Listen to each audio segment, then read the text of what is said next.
Blog Talk Radio.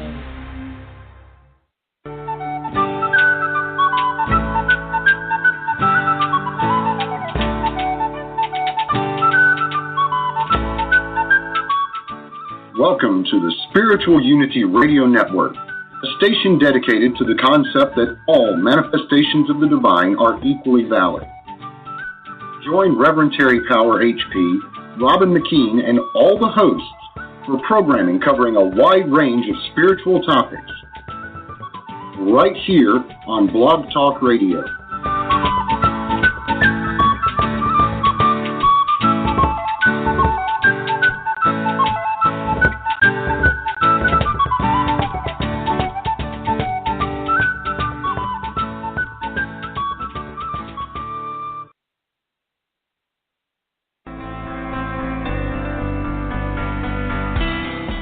Welcome to an emerging forest, a safe place where we have the freedom to think about life without judgment.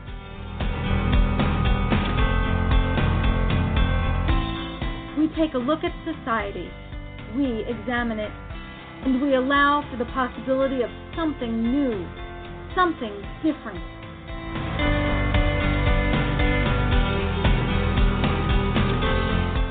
And now, here's your host, Alan Ritter.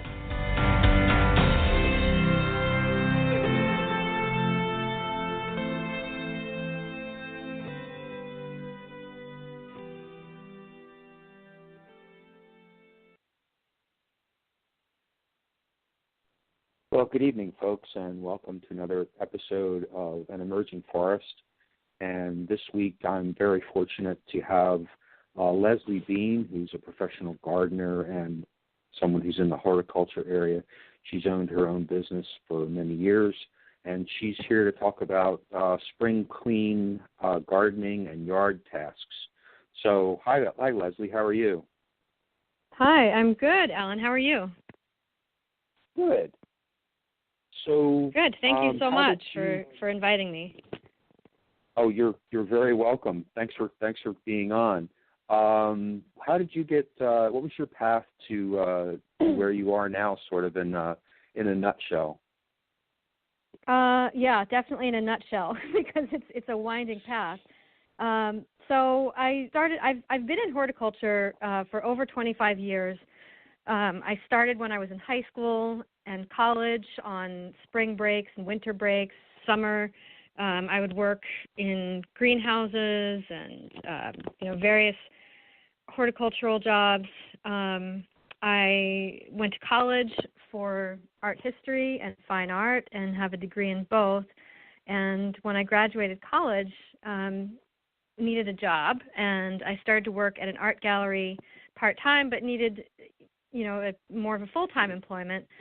So I ended up getting a job at a local greenhouse, and very quickly within my job there, which was shipping or something fairly simple, I was invited to learn, the skill of growing plants, and I became a grower.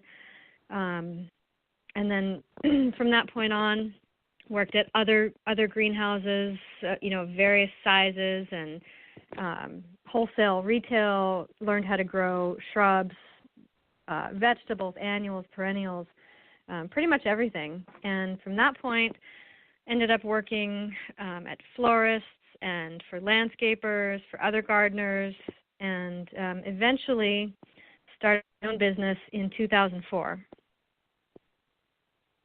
And so my business... So you sorry, go ahead. Go ahead. No, my it's business just interesting. It is. A lot of people, though, go to school for art and, don't do anything directly related to the exact field, but do something artistically related. And, gardening definitely is artistic in many ways. So the name of my business is Dirty Girl Gardening. And like I said, I started my business in 2004. It was started under a different name, but that is the new name. And I have a website, dirtygirlgardeners.com, and we're also on Facebook and Instagram. And what else can I tell you about what I do now? I think you've covered it. I'd just like to encourage our audience, if they're interested in talking directly to you about spring cleanup tasks, that our call-in number is 646-564-9714.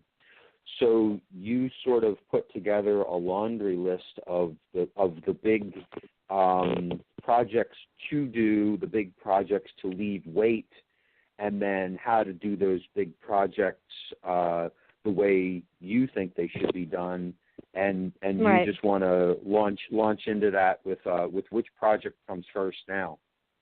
Sure. I should say, first of all, I forgot to mention that we are 100% organic, which is ultimately why I feel like I have a worthwhile message to get across. You know, in the world of horticulture and gardening and landscaping, we are organic. It's very important. I take every opportunity I can to educate clients, friends, Facebook community, and total strangers on the importance of organic gardening. I should specify also that what we do at Dirty Girl Gardening is not totally all encompassing. We kind of have a niche with what we do, and we do container gardening, and that's seasonal, sort of artistic, creative creation of container gardening.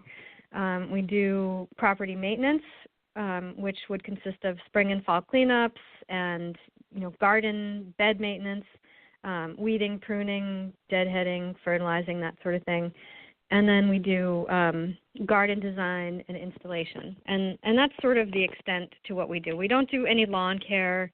I don't consider myself a landscaper. I'm truly a fine gardener, very, very attention to detail and perfectionistic about the quality of work that we do. We take the time to do things in a horticulturally sound manner rather than, the quote unquote blow and go of the landscapers, where they kind of chop things and run their blower and then move on to the next job. So before I get into the details of the spring cleanup, I just wanted to clarify that this is coming from an organic point of view and also a horticulturist point of view, not the typical landscaper's to-do list. Yeah, that's very. I can testify that you're very attention to detail. Having been out with you for one day, it happened to be a really fun day that was well over. I mean, I estimate it was well over 100 degrees with the heat index. And I'm sure. Most of the summer. You and I both. Thank goodness that there was a pool there. Everyone was very unself-conscious just in walking and dropping into the pool. I believe that. So if you're ready, I'll get into. Okay, so a spring cleanup. Part of the reason there are so many things that I could talk about, but part of the reason I wanted to bring up spring cleanup and really get into the details and the importance of organics is that that's what everybody's concerned with right now. What is a typical spring cleanup? Well, you've left your gardens all winter. In some cases, many people choose to leave ornamental grasses and seed heads on perennials up all winter, whether to feed the birds and other critters, to give them shelter, or just because they like the look. So either way, whether you've clear-cut your perennials or whether you've got beds that are, still have quite a few plants standing, it's basically time for a spring cleanup. And what's involved in a spring cleanup is typically a general bed cleanup, pruning, applying a fertilizer, optional applying a pre-emergent, which helps to control weeds, re-edging beds, and then putting down a mulch. So that's what we're going to talk about piece by piece. Great. Sounds interesting. Okay. So for a general cleanup, which is first, and I'm going through this in the steps that we would usually take to to do this process and get the beds under control.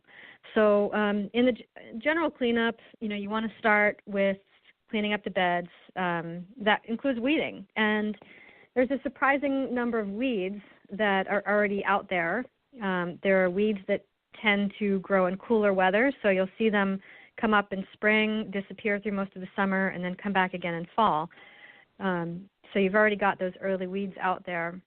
And basically nobody wants weeds in their flower beds. There are some people, though, who appreciate weeds. Technically, we like to call them weeds, but technically they are medicinal, edible, herbal, beneficial in some way. Those could be weeds like dandelions, plantain, purslane, lamb's quarters, chickweed, things like that, are technically beneficial in some way if you know about them. So I do actually have clients who ask us to leave certain things in their beds, but for the most part, we want to weed out everything else, get things neatened up. We always pull weeds by the root. I actually had a client today email me asking as part of an estimate that I had sent if we pull weeds by the root. And I laughed and I said, I responded and said, what a great scam that would be for job security, to just kind of, cut the head off and leave the root in the ground. It seemed really comical to me to ask that, but to me it's just, we pull weeds by the root. So I should put that out there that is important, not just to kind of slice it off at the top, but to try to get it by the root. We use a tool called a hori-hori, H-O-R-I, and it's also referred to as a weeding knife. I used to use a common garden trowel, but the hori-hori has proven to be an amazing tool. So if you don't know about that, you might want to check one out.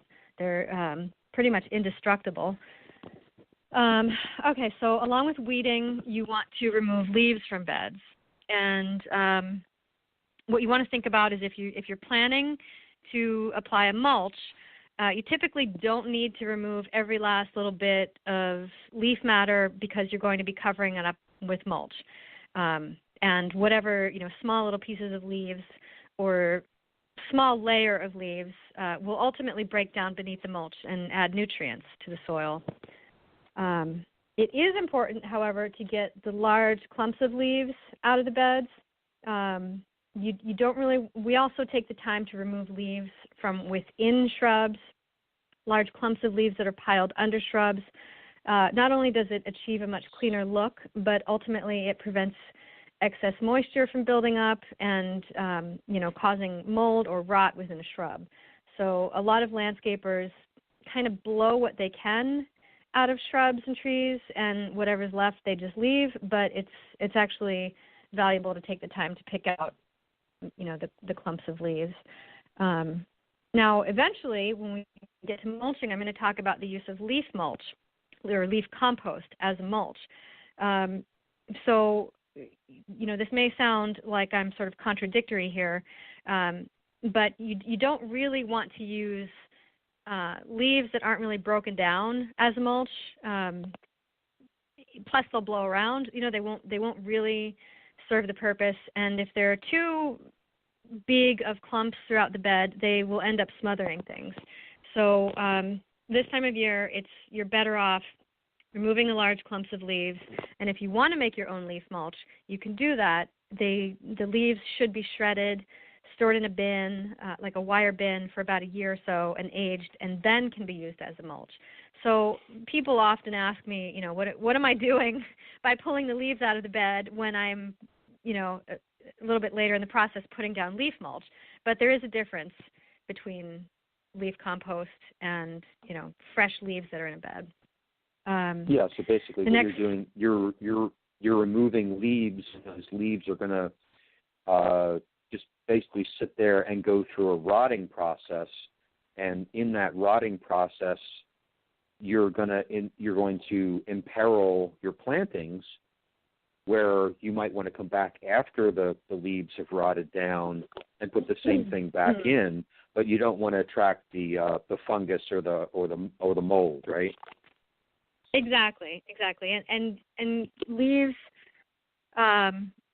naturally, if you had a layer of leaf litter in your beds and you just left it exactly as it was from the fall, it tends to, the leaves tend to not really break down very quickly, and they almost form like this solid layer, where they're not shredded. So it's just a solid layer, and it can get very mucky and moldy and thick and dense, whereas leaf compost or leaf mulch is already shredded. It's pre-shredded, rototilled, and turned into it's in a bit more of a decomposed state when you put it down.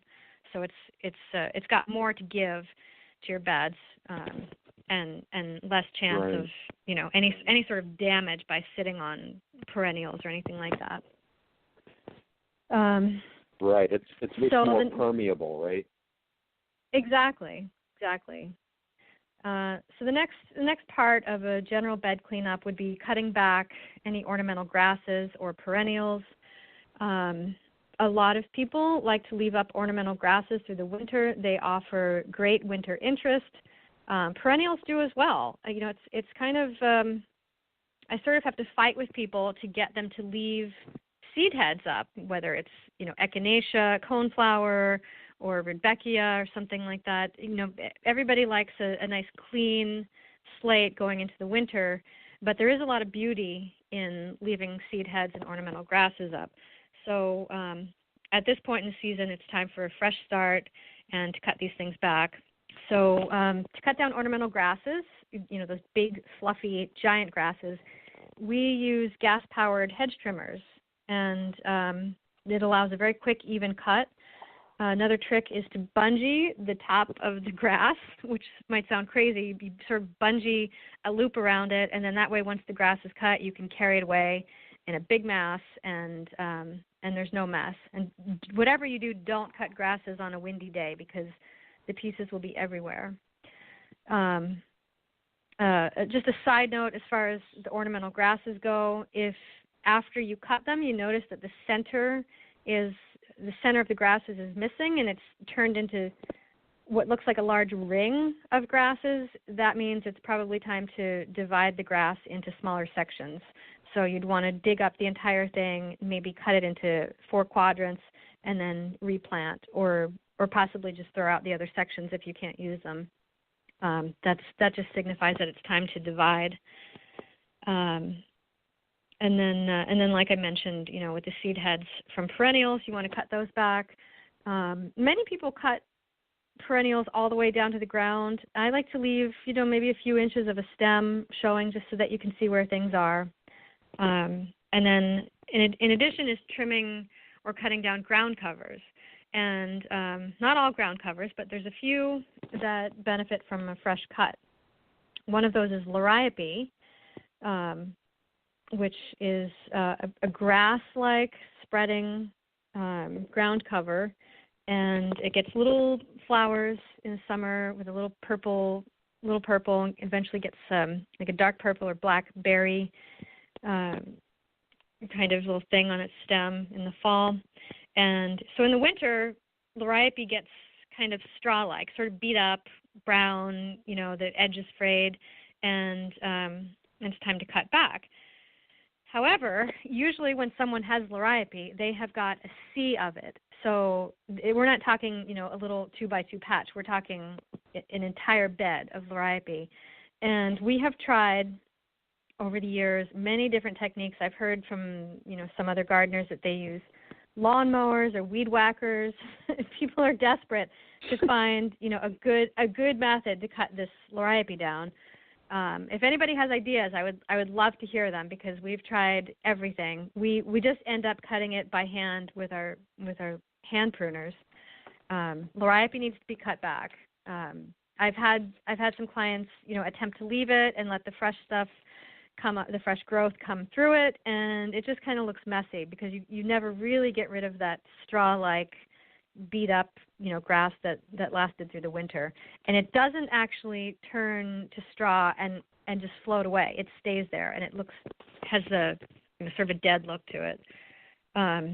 Another ground cover that you'd want to cut back that a lot of people don't realize benefits from a cutback is vinca, otherwise known as periwinkle.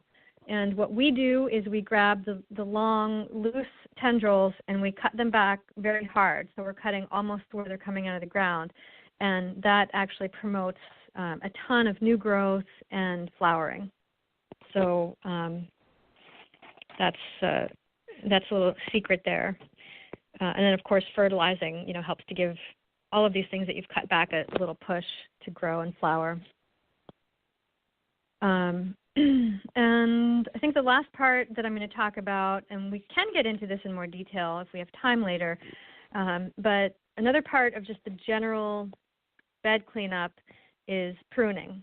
And there are lots of things that you can prune starting in spring.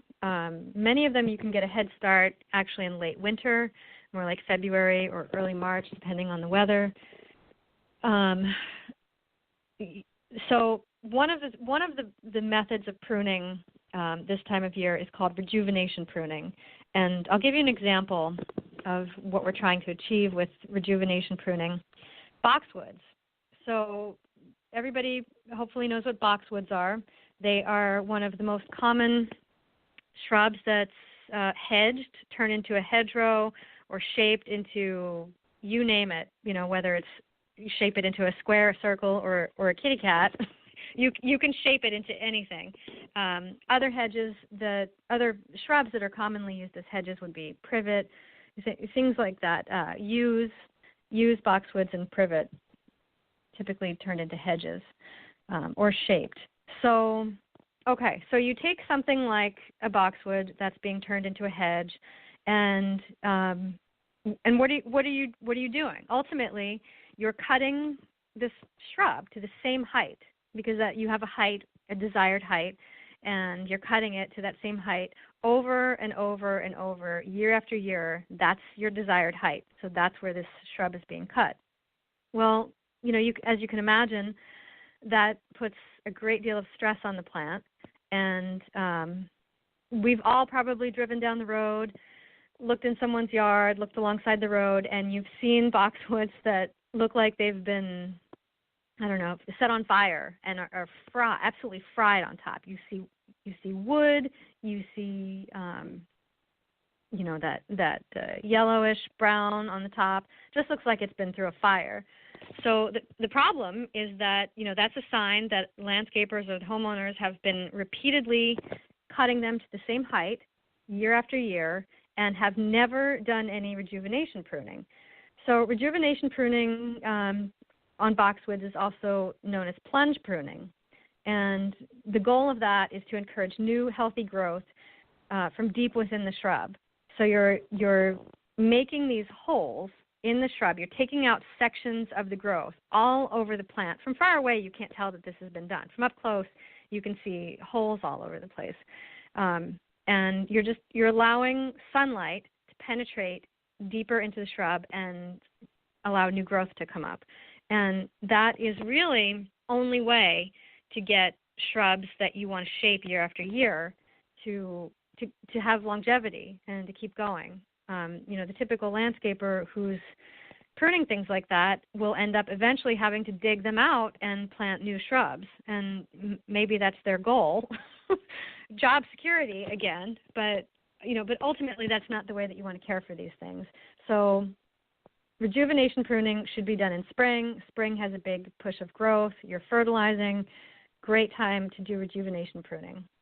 There are a lot of shrubs and trees that would benefit from it, not just things that are being cut into hedges or shapes. Another part of our spring pruning is plants that we all know: Buddleia, otherwise known as butterfly bush; Vitex, which is known as chaste tree, similar to a butterfly bush in flowering; roses, spirea. These are shrubs that respond well to a nice hard cut. And by hard cut, I mean taking about a third to a half of their size off. Many landscapers who don't really know when to cut these, we'll cut these in fall because it kind of adds to the the overall look of that very clean. The yard is cleaned up, everything's cut back, everything's tightly put to bed for the winter. You can cut a little bit off of these shrubs in the fall, but ideally you do the hard cut in the spring. And the reason that you want to do that is that the cuts that you'd be making in the fall will leave these plants, leave the cuts open and susceptible to winter damage and dieback. So you want to always wait to prune things like butterfly bush, rose bushes, and spirea for the spring. And the last piece of pruning information that I'm going to give you as part of a spring cleanup, and this is an important one that most people have never heard of. Everybody has these shrubs in their yard, is the thinning of what you could call cane shrubs. These are things like forsythia, spirea, quince, caria. These are shrubs that produce growth from the ground up, sending up multiple stems, what we call canes, rather than a few branches, a few main branches that branch off into other smaller branches. It basically looks like a jumble of sticks coming up from the ground. Picture a forsythia, what a very full forsythia looks like. Those are cane shrubs. So, in addition to the rejuvenation pruning, thinning cane shrubs extends longevity, keeps them going, and the way that you want to do that is to prune about a third of the oldest, thickest canes as low to the ground as possible. So when I say take a third off, you're considering the third in an opposite way that you would the rejuvenation pruning.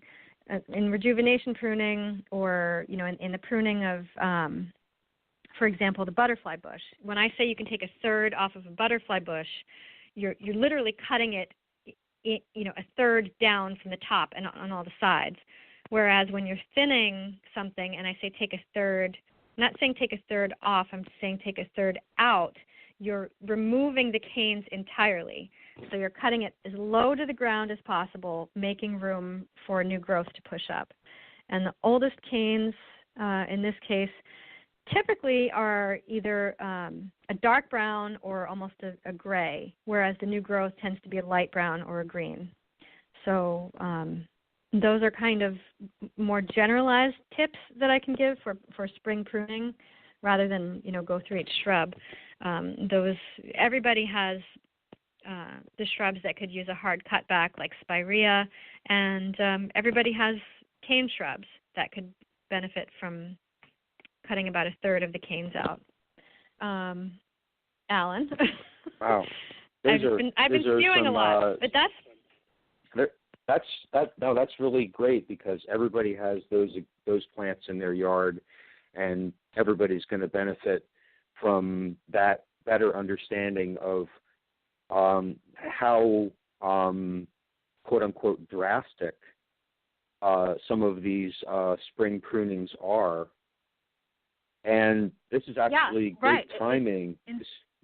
Go ahead. I was going to say, in some cases, people can be, almost shocked by how drastically you can cut these things.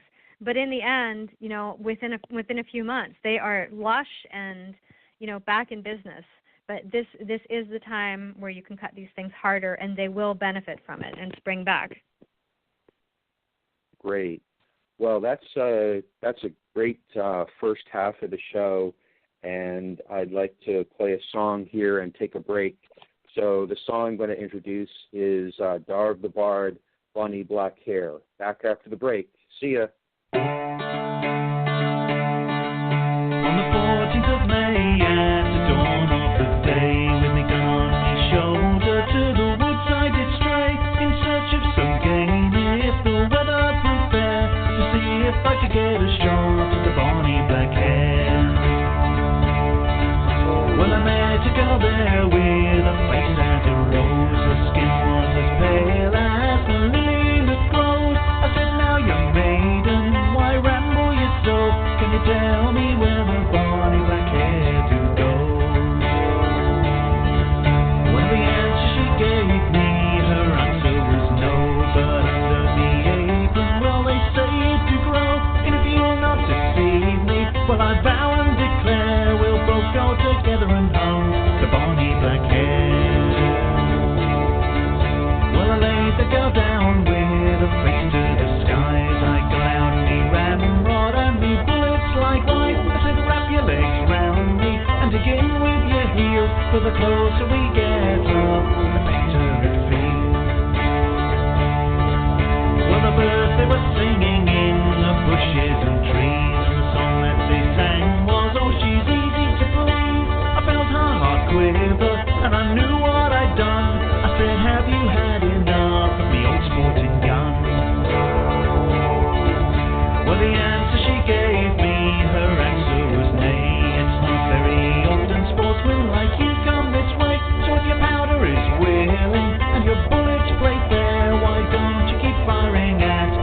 We'll both go again and hold the bonny black hair.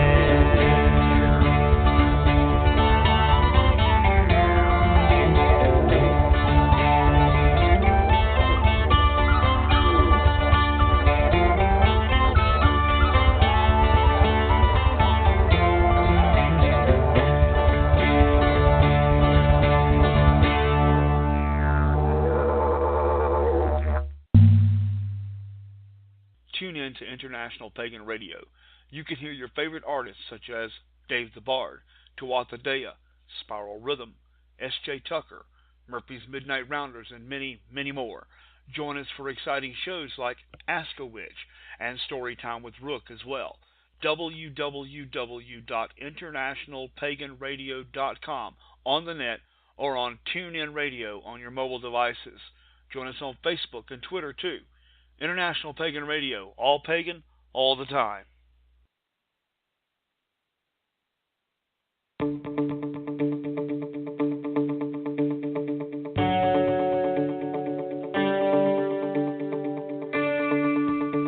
Welcome back to An Emerging Forest on the Spiritual Unity Radio Network. We hope everyone was able to stretch their legs and get a drink. And now, back to Alan.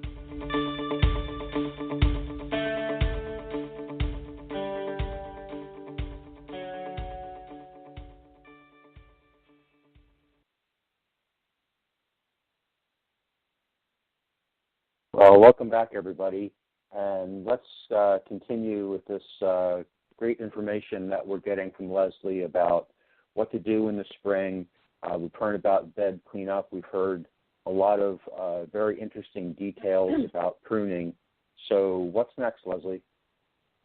Well, on the second half of the hour, I'm really going to get into the importance of organics. I didn't really get into any of that in the first half, and I know that you in particular know a lot about these things.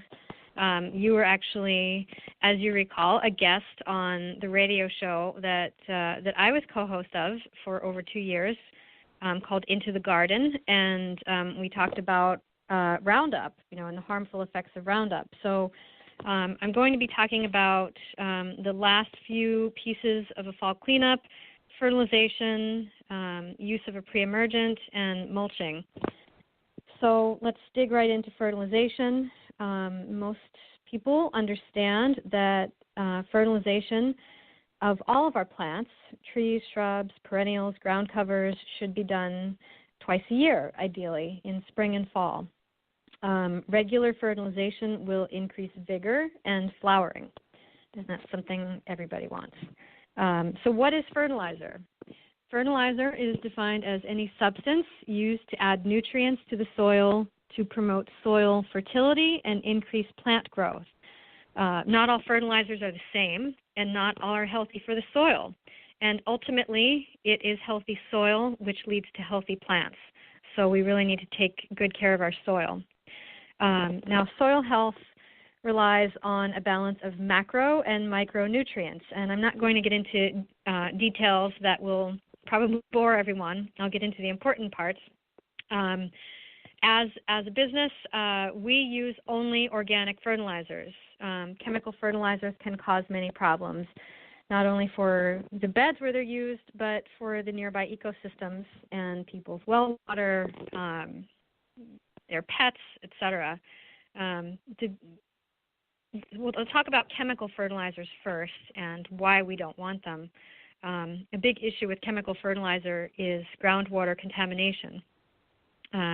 Most chemical fertilizers are water soluble, and that means that they remain in the groundwater for decades. There's a study at the University of Wisconsin, and they found that the effects of chemical fertilizers are compounded when mixed with a single pesticide. So if you look at the typical, whether it's agriculture, a farm, or just the average person's yard, the typical family is not only using chemical fertilizer everywhere on their property, on their lawn, in their beds, on their trees, and then you compound it, as this study showed, with a pesticide, an herbicide, an insecticide, and you get, an even bigger problem. They discovered altered immune, endocrine, and nervous system functions in mice, as well as an influence on children and fetuses' developing systems. So, there's lots of proof that chemical fertilizers, pesticides, are having a detrimental effect on us, on animals, and on our environment. Groundwater contamination has also been linked to gastric, testicular, and stomach cancer, birth malformations, hypertension, and other diseases. With fertilizers' increased use and projections for future use, this problem may increase several-fold. Knowing and understanding the effects really doesn't do us much good without a willingness to take action on our part and to make a change.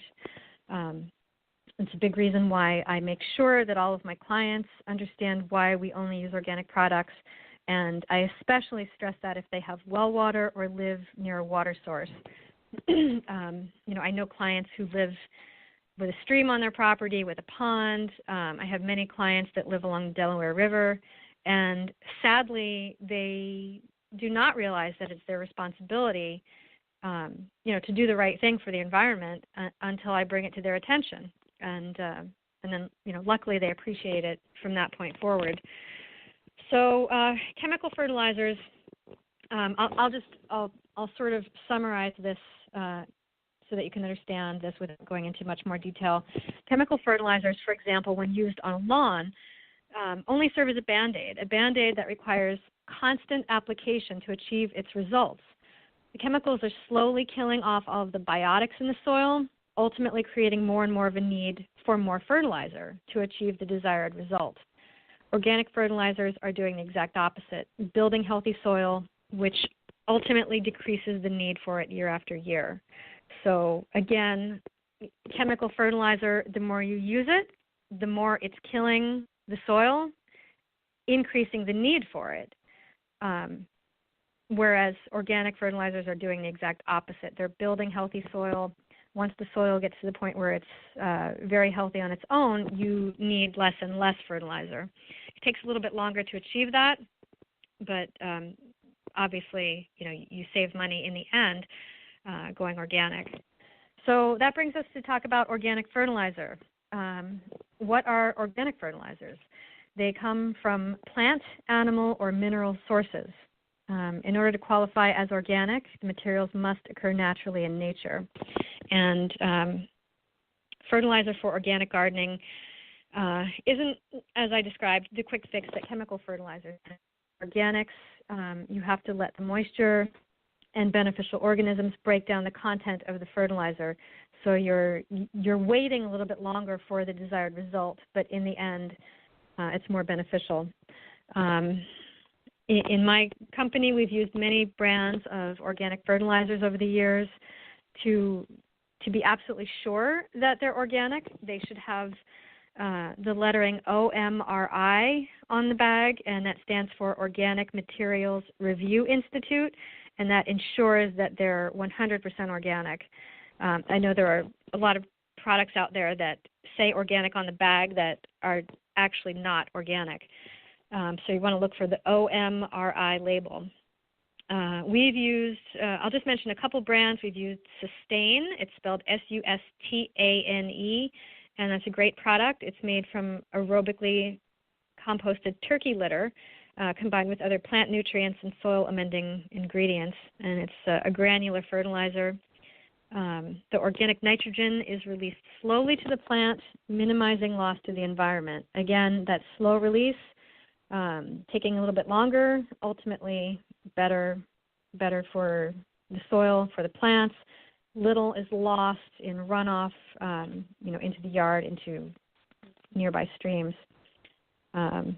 Another brand that we use is Earthworks, and that's actually based in Easton, Pennsylvania, so that's fairly local. Those fertilizers are designed to maximize the microbial activity of the soil.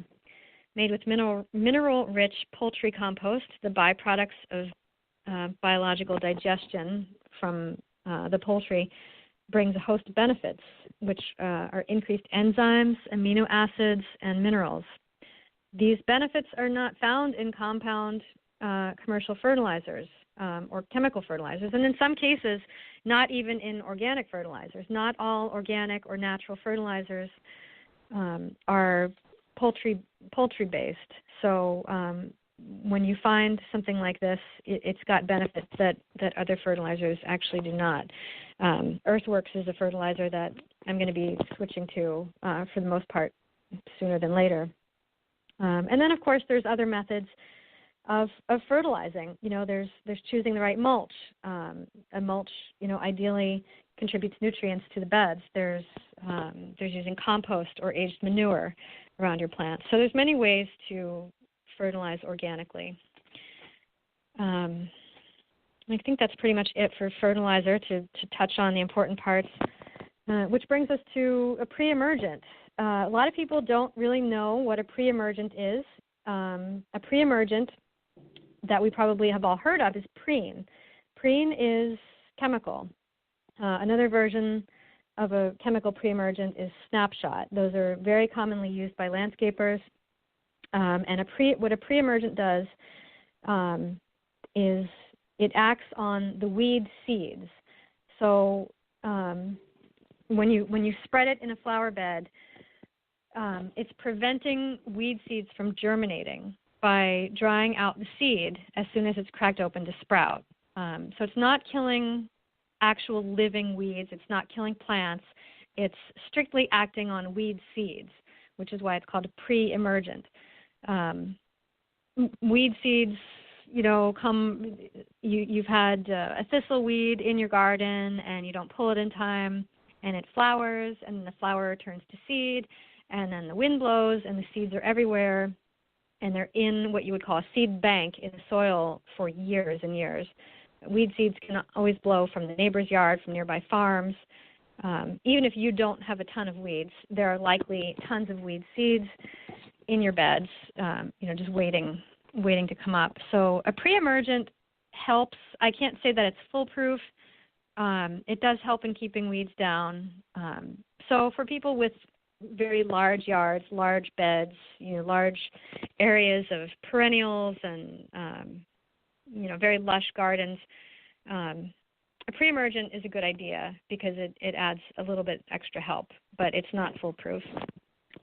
So my version of a pre-emergent, which is an organic alternative to preen or snapshot, would be corn gluten.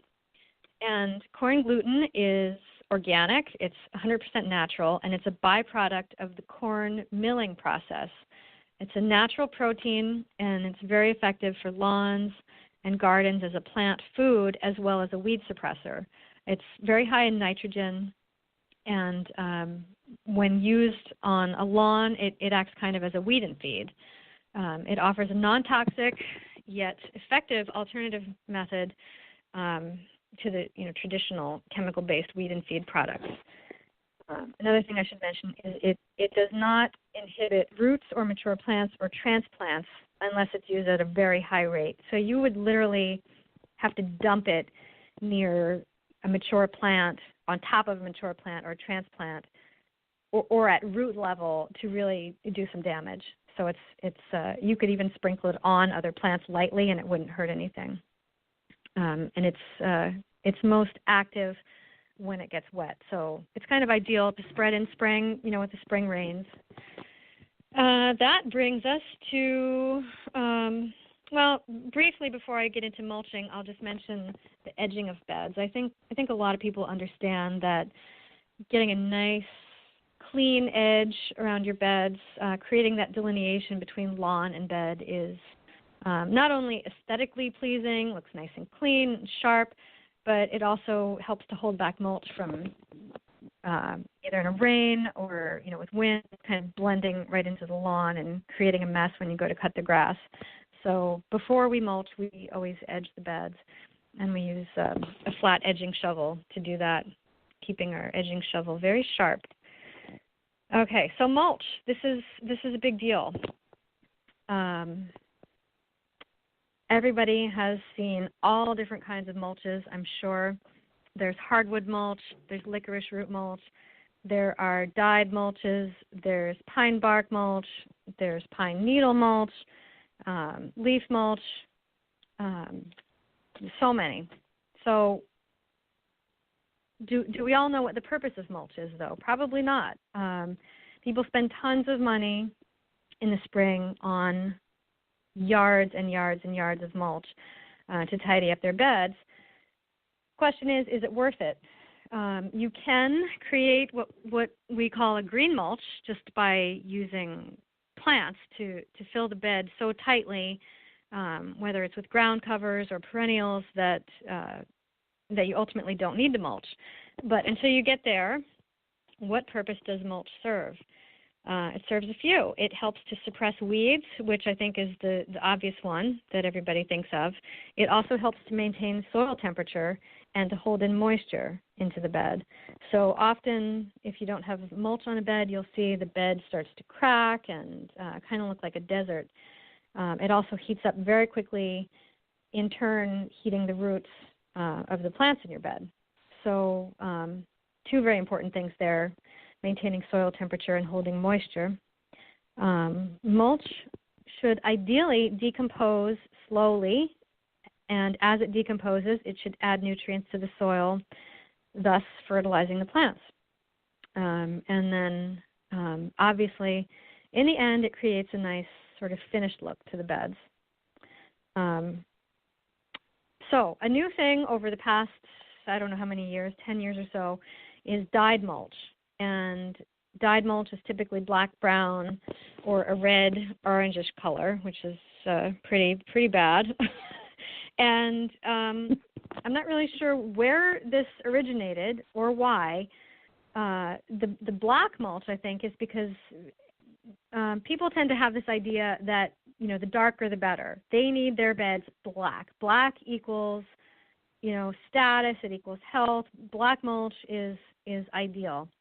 Well, that's in nature. It's sort of exactly the opposite. First of all, there aren't really black things in nature. There are rich.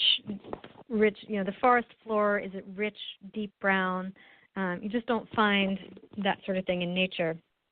So let's get into the reasons why we don't want to use dyed mulch, aside from the fact that it just looks unnatural. So dyed mulches are hardwood mulch. The mulch needs something to adhere. The dye needs something to adhere to. So wood mulch is ideal to dye. However, we'd all like to think that, I do a pruning job, or, a tree guy takes down a tree, takes it to the dump chips it up into little pieces, and that becomes your mulch. Well, while that's partially true, the majority of hardwood mulch actually comes from recycled wood waste. This could be trash wood, such as hardwood pallets, old decking, wood from demolished buildings, and worse yet, pressure-treated lumber, which contains CCA, that stands for chromium, copper, and arsenic. Regular composted tree shrub debris does not hold the dye as well as the trash wood. So the majority of the time that you're getting dyed mulch, you can be pretty sure that you're getting these other materials, because natural tree and shrub debris does not hold the dye. So the dyed wood does not break down to enrich the soil, as we talked about mulch should do. Instead, it leaches the dye along with the contaminants, which could be, the arsenic, into the soil, harming or killing the beneficial soil bacteria. Along with that, it's also harming or killing insects, earthworms, and sometimes the plants themselves. Hardwood mulches, in general, regardless of dyed or not, actually rob the soil of nitrogen by outcompeting the plants that the mulch surrounds for the nitrogen that they need for their own growth. Dyed mulches are especially deadly when they're used around young plants or in newer landscapes, because the plants are younger and, maybe struggling anyway to establish themselves. So that's an important point. Hardwood mulch, as it breaks down, needs nitrogen for the decomposition process. And where does it get that nitrogen? It gets the nitrogen from the soil. So it's stealing the nitrogen from your plants to break down. Whereas as I mentioned previously, ideally a mulch should break down and add nitrogen to the soil, not take it away. So I tend to steer clear of dyed mulch, definitely, but also hardwood mulch because of that. The other issue is that dyed and regular hardwood mulch decompose at a much slower rate than leaf mulch, let's say. The previous year's mulch layer has not decomposed into the soil, leaving inches of mulch layers intact. And if a landscaper goes in from year to year and doesn't sweep away some of the old mulch and just adds to it, within a few years, you've got a mountain of mulch.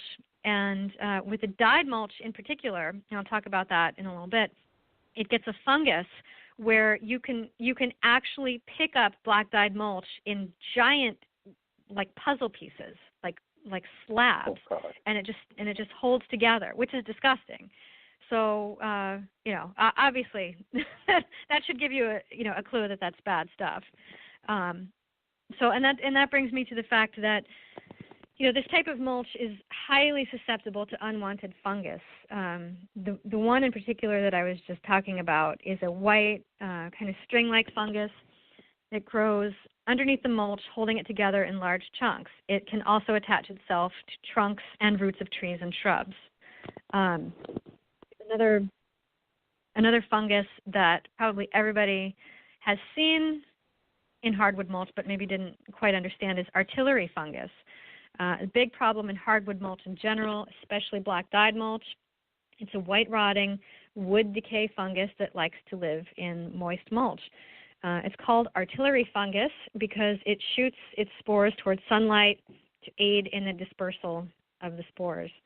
It literally, like artillery, shoots the spores all over. It's particularly attracted to white surfaces, although it will hit, and more noticeable, obviously, on white surfaces, but it will shoot, all over.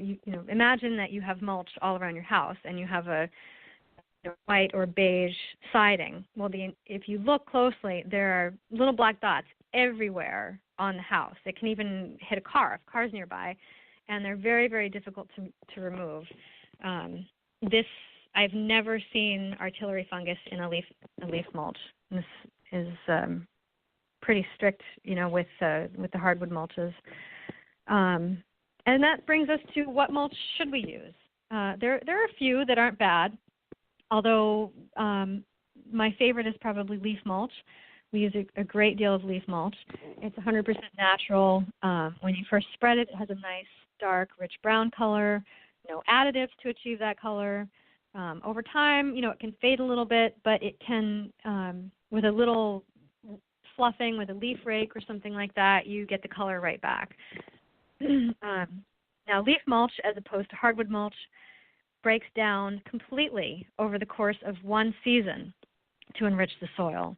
So whereas hardwood mulch, you put down a layer, a few inches of black dyed mulch, you're literally waiting years for it to break down. Leaf mulch breaks down in one season. It increases the soil's organic content. It aids in beneficial soil bacteria and enhances earthworm production. And my crew, probably horrified sometimes, can attest to that one because we have never seen earthworms like the worms that we've seen in clients that have strictly used leaf mulch for years.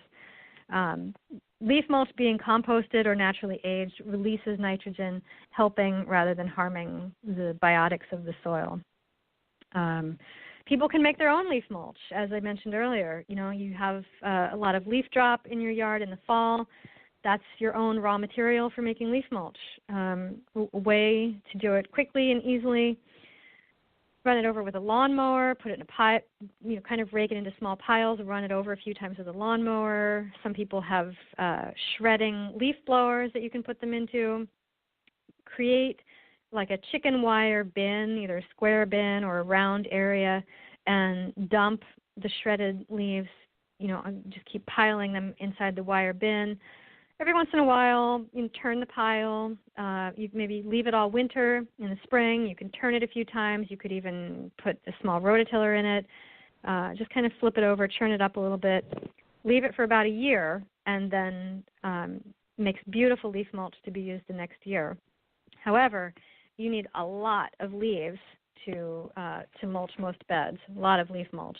So you're gonna have to make a ton to do 5 yards or so of mulching. The other thing about leaf mulch is that it should be applied quite thick. Typically, hardwood mulch gets applied at about 2 to 3 inches. Again, because it's not decomposing, it's not really going anywhere for a long time, so you don't want it to smother your plants. Leaf mulch, on the other hand, should be applied somewhere around 4 or 6 inches. It seems very thick at first, but it's not actually going to harm trees or shrubs. It's just loose leaf matter. Like you had said earlier, it's not dense. It's kind of porous, and what it does when you put it down that thick, it compacts on itself and it forms a nice thick layer, and kind of solidifies. Not in the sense that the black dyed mulch becomes a puzzle piece you can pick up, but in the sense that you need a lot so that it compacts on itself and makes a solid layer. If you use much less, because it decomposes so rapidly, by June you'll have nothing left. So the thicker the better. And so that's pretty much my. Go ahead. Sorry. It's kind of interesting to think of the cartoon that you were talking about with the earthworms, because the earthworms actually, once they get used to this steady diet of leaf compost, they're going to actually be like the whales, and they're going to come up and grab a leaf and pull it down with them into the soil. I'll tell you, and that is practically what they do. Well, I actually was kind of not kidding, because I sometimes I watch these vermiculture compost programs, and what they do is they have the worms living in a maybe a 3-inch soil layer, and then they put down some leaf litter on top, and those worms just come right up and snag those leaves and pull them under. Right. Yeah, I really should video it one day. It's incredible. Yeah, you should have your own interesting or dirty girl YouTube channel, right? Right. Yeah. All the bizarre natural things we experience. So that is pretty much it. I briefly wanted to touch on, if we have time, horticultural vinegar, which we use as an organic alternative to Roundup. Everybody by this point hopefully knows, how harmful and cancer-causing something like Roundup is. Glyphosate, the main ingredient. I think a lot of people have heard of the household mixture that you can come up with, which consists of, regular vinegar that you would use in a salad, a white vinegar typically mixed with Epsom salt and dish soap. And a lot of people have said that they've had, a decent amount of success with that. However, to really get the full benefit of using vinegar as an herbicide or a weed killer, you want to use a 20 or 30% vinegar or acidity. Again, 20 or 30% vinegar, as opposed to common household vinegar, which is only 5%. So 20 or 30%, especially 30%, can actually, be corrosive to your skin, but it kills the heck out of weeds. So. And it works best, if you apply it on a sunny, warm day, a dry day when it's not going to rain. And because of how it kills, it will kill or damage nearby plants. So when you apply it, you would want to apply pretty much the same as you would a Roundup. You wouldn't spray Roundup on wanted plants. So you want to be very careful when spraying something like a 30% vinegar. And a little plug for myself is that I'm actually going to be selling my own horticultural vinegar this year. I'm having the labels in production right now, and it'll be available on my website merchandise page. But I'm really pushing the alternative products to the typical chemicals that everybody knows, and that fill the end caps, at hardwood stores and box stores. That's all we see. That's all we know. So we think they're safe, and they're really not. So, I'm a big sort of environmental activist and advocate, and so I figure if I get my own product out there and really promote the heck out of horticultural vinegar, that'll sway people's thinking. Yeah, I'm as you know from having sort of been in the same room and been on the charge on that Roundup program. I'm not a big fan of Roundup either, especially since 80 ml, an 80 milliliter, or about a 3 or 4 ounce dosage to an adult-sized person requires immediate medical attention, and there have been some cases of death at that level of dosage. So it isn't really quote-unquote safe as water, which the lobbyists and Monsanto would have you believe. So exactly. This has really been a great hour on some really pertinent topics of how to do it right, what some of the more detailed information on pruning and bed maintenance and plant maintenance in general, and what some our alternatives are in the fertilizer area and why you want to use them as far as growing soil fertility.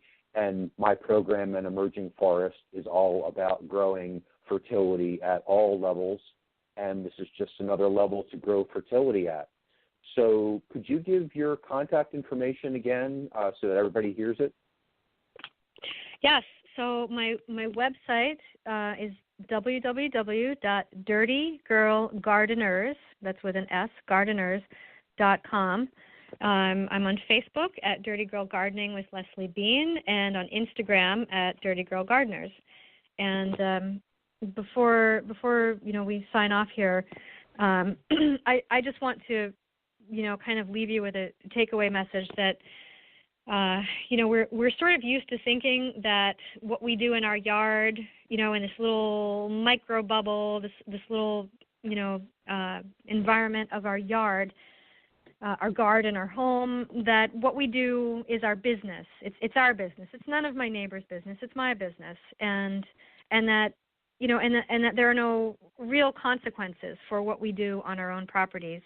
But that's a falsehood, and what we do on a small scale, has much larger consequences than we like to think. We're all surrounded by creeks and streams and rivers, and we have well water. We're also surrounded by other creatures, great and small, whether a bluebird, our pet dog, our children, or our neighbors, or ourselves. And we need to, really start to show respect for the planet and its inhabitants, and understand that what we do in our own yards on a small scale ultimately contributes to the local environment, and then beyond that to the planet. So, I feel like I, as a gardener providing a service, has a huge responsibility to make that change and to do the right thing, for the local environment and for the planet. And it's sort of disappointing that other landscapers, I see it as a huge missed opportunity on their part to not further their own education and learn and spread the word with their clients and with the public. But I'm doing it, and I talk to anybody I meet, whether it's in a garden center or a hardwood store or grocery store. I try to spread the word about taking some responsibility for our actions. And if we all do that, and if we all learn something from the organic alternatives that I suggested today, and we make those changes in our own yard, and then tell our friends and neighbors about it, imagine the change that we alone could make. Amen to that. I'm in the produce business, and I do it every day. Yeah. So thank you so much for for being on the show. Maybe I'll have you on again sometime in the future if things go if things are just it pops up again. And yeah, that would be great. Thank you so much. Just like to let everyone know who I am again. I'm Alan Ritter. My email address is ritter_ALAN88@gmail.com. I'm on Facebook, Alan Ritter. My website for the Produce Club, which is in the greater Philadelphia area, is produceclub.us. And as always, more fertility and more diversity and more soil biota and more options of choices in your mind is what an emerging forest is all about. And that's why Leslie's been on the show tonight. And it's just the continuing theme of what we do here. So have a great week, and I'll see you next Sunday. Bye-bye.